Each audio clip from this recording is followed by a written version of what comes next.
ये कहानी है तारागढ़ नाम के एक सुंदर राज्य की, जहाँ का राजा भगत बहुत ही न्याय प्रिय और क्षमाशील था।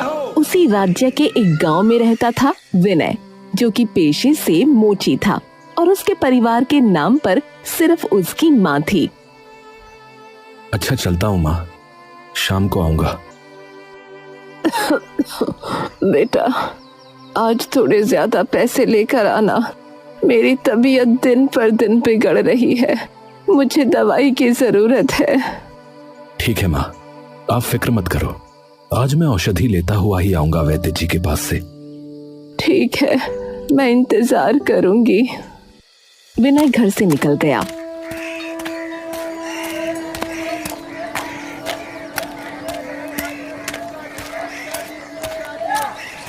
अपनी दुकान सजाकर बैठ गया। मैंने माताजी से कह तो दिया कि चिंता न करो, लेकिन आजकल मेरा काम तो बिल्कुल चल ही नहीं रहा है। ऐसा लगता है लोगों ने जूते चप्पलों की मरम्मत करवाना ही बंद कर दिया है। विनय का सोचना सही था और उसे इसका उदाहरण उसी समय मिल गया जब एक आदमी की चप्पल उसके सामने टूटी। अरे ये क्या हो गया भाई, मेरी चप्पल टूट गई, अब क्या करूं? मुझे लाइए, मैं 2 मिनट में सही कर दूंगा। अरे नहीं नहीं, रहने दो भाई, सामने मुखिया की दुकान है, नई चप्पल ही ले लूंगा। अरे लेकिन क्यों? 1 मिनट का काम है, लाइए अभी कर देता हूँ। अरे बात 1-2 मिनट की नहीं है भैया, बात यह है कि अब जमाना बदल चुका है। जूते चप्पल की मरम्मत करवाने वाले को लोग गरीब समझते हैं, हाँ, नीची नजरों से देखते हैं, और मैं ऐसा नहीं चाहता। अरे ऐसा नहीं है भाई साहब, आप गलत समझ रहे हैं। अरे नहीं बाबा, रहने दो, कह दिया है, रहने दो। वो आदमी ये कहता हुआ आगे बढ़ गया और दुकान में चला गया। विनय हाथ मलता रह गया। हे भगवान, मैं क्या करूं? अब तो एक ग्राहक मिलना भी मुश्किल हो गया है। पूरा दिन बीत गया, सूरज सर पर चढ़कर ढल भी गया, लेकिन विनय की दुकान पर बस एक बूढ़ा आदमी आया जिसने चप्पल सिलवाई और जाते हुए आधा पैसा दिया। दूसरा ग्राहक एक बच्चा था जिसका जूता फट गया था। हे भगवान, इतना बड़ा दिन और जेब में बस 2 सिक्के, इससे तो सिर्फ माताजी की दवाई ही आ पाएगी। खाने का क्या करूंगा?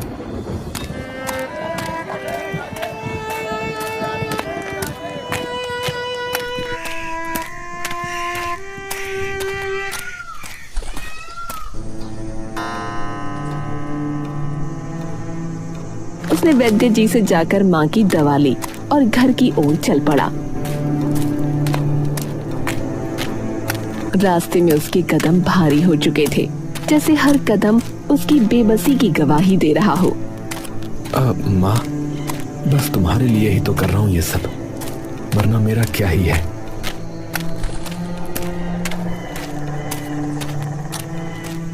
अंदर उसकी माँ खांस रही थी।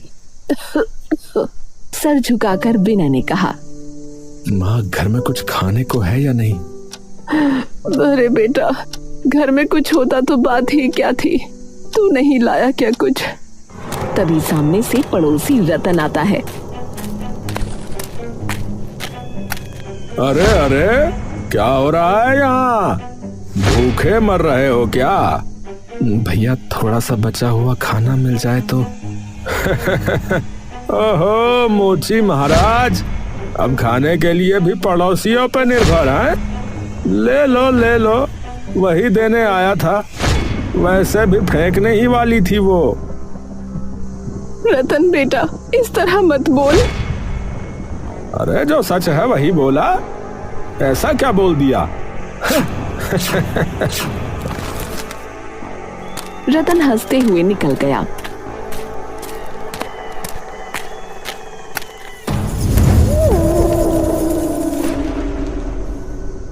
विनय उस रात चुपचाप खाना खाकर सो गया। आंखें बंद थीं, पर दिमाग में रतन की आवाज गूंज रही थी।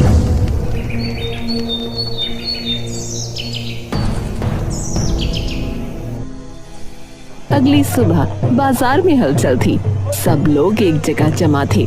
विनय भी भीड़ में घुस गया।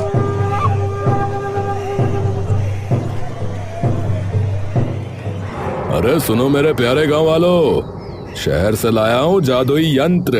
हाँ, इसमें जूता डालो और 2 पल में नया बनकर बाहर आएगा भैया। अब किसी मोची वोची की आवश्यकता नहीं। हाँ, अरे वाह, ये तो कमाल है भैया।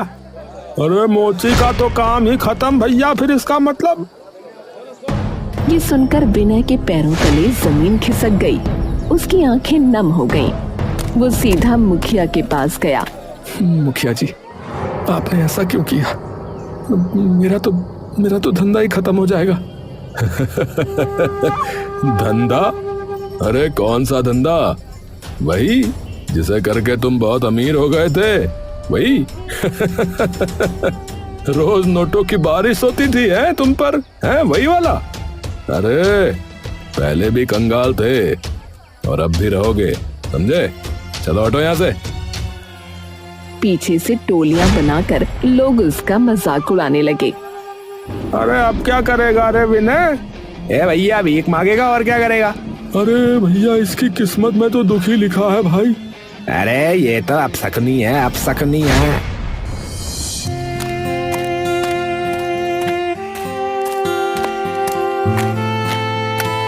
विनय भारी मन से घर पहुंचा।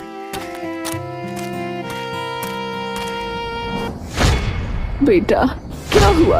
इतनी जल्दी वापस कैसे आ गया? माँ, मेरा काम खत्म हो गया। अब कोई जूता सिलवाएगा ही नहीं। अरे पर क्यों? विनय ने पूरी बात बताई तो रामकली भी रो पड़ी। हे भगवान, अब क्या करेंगे हम? ये मुखिया को ऐसा यंत्र लाने की क्या जरूरत थी? तभी दरवाजा धड़ाम से खुला। रतन वापस आ गया, इस बार और भी बदतमीजी के साथ। अरे माँ जी, अरे सुना, तुम्हारा बेटा जिस काम में लगा था वो काम ही दुनिया से खत्म हो गया। अरे ऐसा मनहूस है कि खुद का धंधा ही डूब गया। अरे भैया, मजाक तो मत उड़ाओ।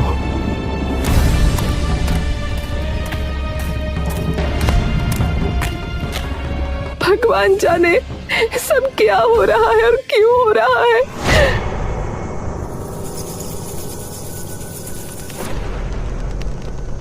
वो रात बहुत भारी थी। रामकली सो नहीं पाई। विनय भी छत घूरता बैठा रहा।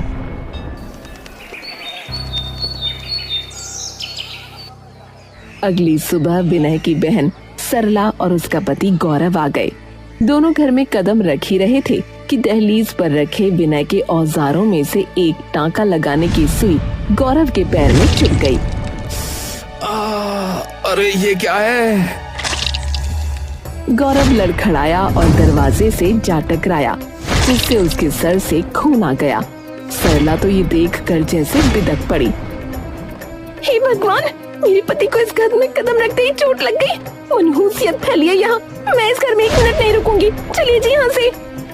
अरे दीदी, अरे रुक जाओ, मेरी गलती नहीं है। अरे दूर रह, मनहूस कहीं के। दोनों पलटकर देखते हुए निकल गए। रामकली भी टूट गई। हाँ, तू मनहूस है। तेरी वजह से मेरे दामाद को चोट लगी। तुझे समझ नहीं कि तेरा सामान कहाँ रखना चाहिए। जब काम ही नहीं रहा तो एक कबाड़ घर में क्यों फैला रखा है? माँ, मैं तो अपनी शक्ल मत दिखा मुझे। ये सुनकर विनय पूरी तरह बिखर गया। उसके लिए सबसे बड़ा झटका यही था कि उसकी अपनी माँ भी अब उसे अशुभ कह रही थी। वो घर से निकल गया। बिना दिशा के चलता रहा। खेतों से, पगडंडियों से, कांटों से होते हुए वो जंगल में पहुंचा। पेड़ों के बीच एक पुराना कुआं था। विनय उसके पास बैठ गया। हे भगवान, सब छीन लिया। क्या ही बचा है मेरे पास, क्या ही बचा है? मुझे क्यों बनाया आपने, बताइए? क्यों है मेरा भाग्य ऐसा?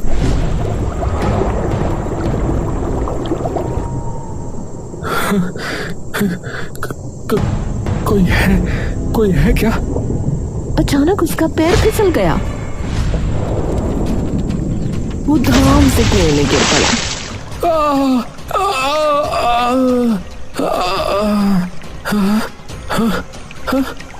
अरे हे भगवान, मैं मरा क्यों नहीं? गिरकर भी मैं बच कैसे गया? क्या सच में इतनी मनहूस किस्मत है मेरी? पर अब मैं बाहर कैसे जाऊंगा? क्या जिंदगी में कोई रास्ता है भी या नहीं? कुएं की नमी भरी दीवारों के बीच विनय लगातार रो रहा था। कभी अपने माथे पर हाथ मारता, कभी ऊपर देखकर आसमान को गरियाता। उसकी आवाज कुएं में गूंज रही थी, जैसे दुख की कोई प्रचंड लहर उठ रही हो। हे भगवान, क्यों बनाया मुझे आपने? क्यों भेजा मुझे इस दुनिया में? मैं किस जन्म का पाप भोग रहा हूँ भगवान? तभी पीछे पानी में हल्की टर टर की आवाज हुई। एक हरे रंग का मेंढक, जिसकी बड़ी चमकदार आंखों में अजीब चमक थी। अरे मेंढक, तू भी मुझे चिढ़ाने आया है ना? चिढ़ा ले, मार दे, बस खा ले, जो करना है कर ले, जो करना है कर ले। शांत हो जाओ मनुष्य, मैं तुम्हें नुकसान नहीं पहुंचाऊंगी।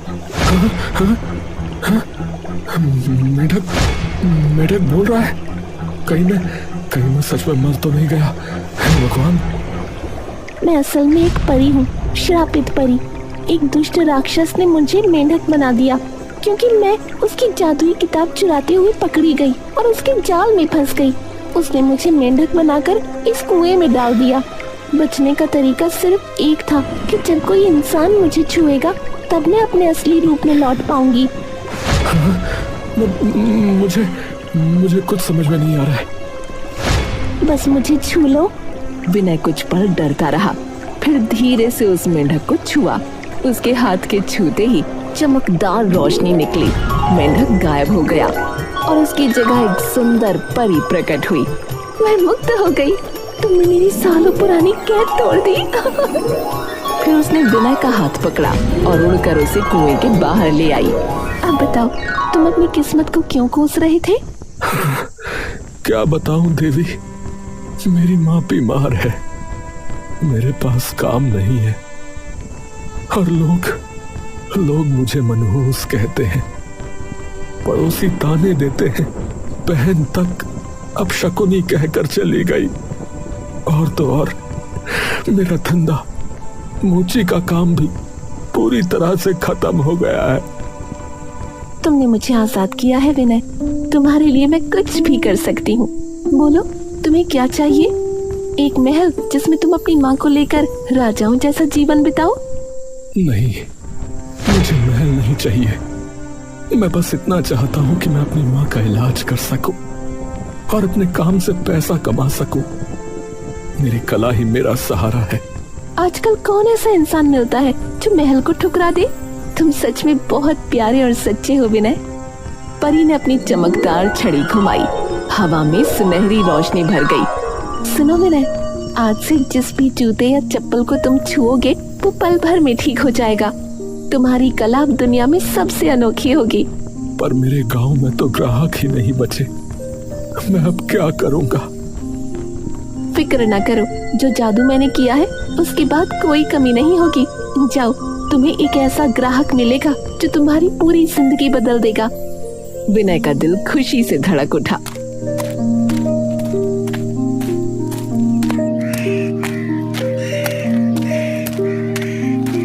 उसने माँ को पूरी कहानी सुनाई, लेकिन माँ अब भी गुस्से में थी और उसकी बात मानने को तैयार नहीं थी। तेरे दिमाग में भूत घुस गया है क्या? कुएं में परी, जादू? अरे बेटा, भूख ने तुझे पागल बना दिया क्या? कुछ ना बदलने वाला, सब कुछ बर्बाद हो चुका है। माँ, मुझ पर भरोसा करो, सब बदलेगा। तू सपने मत देख, मेरी तबीयत देख, और ये परिवारी कुछ नहीं होती। विनय ने हार नहीं मानी।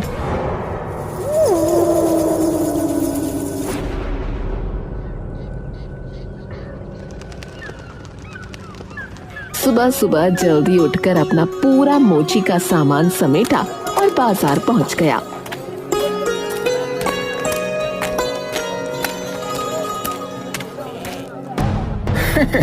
ओहो विनय भाई, हैं? फिर दुकान खोल ली? अरे अब कोई नहीं आएगा तुम्हारे पास, है रहने दो। ओहो, यंत्र है ना मुखिया जी का, अब कौन आएगा यहाँ? विनय चुपचाप बैठ गया। उसे परी की बात याद थी, वो ग्राहक आएगा जो सब बदल देगा। तभी एक अजनबी, एक मुसाफिर थका हुआ पैर घसीटता हुआ आया। भाई, जूता फट गया है, ठीक कर दोगे? बिल्कुल कर दूंगा। जैसे ही उसने जूते को हाथ लगाया, जूतों ने चमकना शुरू कर दिया और अगले ही पल वो बिल्कुल नए जैसे बन गए। अरे ये कैसे किया तुमने? ये लो मेहनताना, तुम तो कमाल के आदमी हो भाई। वो मुसाफिर पैसे देकर चला गया। विनय सोच में पड़ गया। पर परी ने कहा था कि वो ग्राहक मेरी किस्मत बदल देगा, लेकिन ये तो साधारण व्यक्ति था। शायद अब अगला कोई आएगा। इधर विनय इंतजार कर रहा था और उधर राजमहल में हड़कंप मचा हुआ था। राजकुमारी चंद्रमुखी का गुस्सा 7वें आसमान पर था। महल की खिड़कियां, दरी, तकिए सब हवा में उड़ रहे थे। ये क्या है? ये कैसे टूट गई? ये मेरी माँ की आखिरी निशानी थी, इसे ठीक करो अभी के अभी।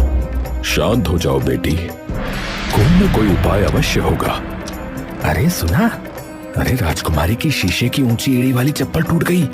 शीशा कोई जोड़ भी कैसे सकता है भला? राजा परेशान हो गए। उन्होंने ऐलान कर दिया, सुनो, जो भी व्यक्ति मेरी पुत्री की शीशे की चप्पल को जोड़ देगा, उसे हम उसकी मुंह मांगी कीमत देंगे। समूचे राज्य में ये घोषणा करवा दो। ये खबर हवा की तरह हर गली, हर घर और आखिरकार विनय की दुकान तक पहुंची। मैं भी जाऊंगा वहां। अब वक्त आ गया है अपनी किस्मत बदलने का। राजमहल में चारों ओर अफरा तफरी मची थी। राजकुमारी चंद्रमुखी की टूटी हुई शीशे की चप्पल सामने रखी थी और एक के बाद एक कारीगर उस पर झुक झुक कर अपनी किस्मत आजमा रहे थे, लेकिन हर बार वही नतीजा, नाकामी। महाराज, शीशा जुड़ ही नहीं रहा। कोशिश कीजिए, कोशिश कीजिए। क्षमा कीजिए राजकुमारी, ये असंभव है। राजकुमारी का चेहरा गुस्से से लाल हो चुका था। वो हर असफल प्रयास के साथ और भड़क रही थी। कोई तो होगा इस राज्य में जो ये कर सके। आखिर ये मेरी माँ की अंतिम निशानी है। धैर्य रखो बेटी, अभी और लोग आएंगे। भीड़ 2 हिस्सों में बंट गई। महल के बाहर किसी को रोका जा रहा था, धक्का दिया जा रहा था। अरे हटो, अंदर मत जाओ, मनहूस हो तुम। अरे महल अब शकुनी लोगों के लिए नहीं है भाई। मुझे अंदर जाने दो, मैं भी प्रयास करना चाहता हूँ। प्रयास? और तुम? चलो भागो यहाँ से, मनहूस कहेंगे। शोर सुनकर राजकुमारी खिड़की तक आई और नीचे देखा। भीड़ के बीच विनय खड़ा था। उसे अंदर आने दो। पर राजकुमारी, लोग कहते हैं कि ये... मैंने कहा बुलाओ उसे। मैं मनहूस जैसी बातों में विश्वास नहीं करती। पहरेदारों ने झट से रास्ता खोला।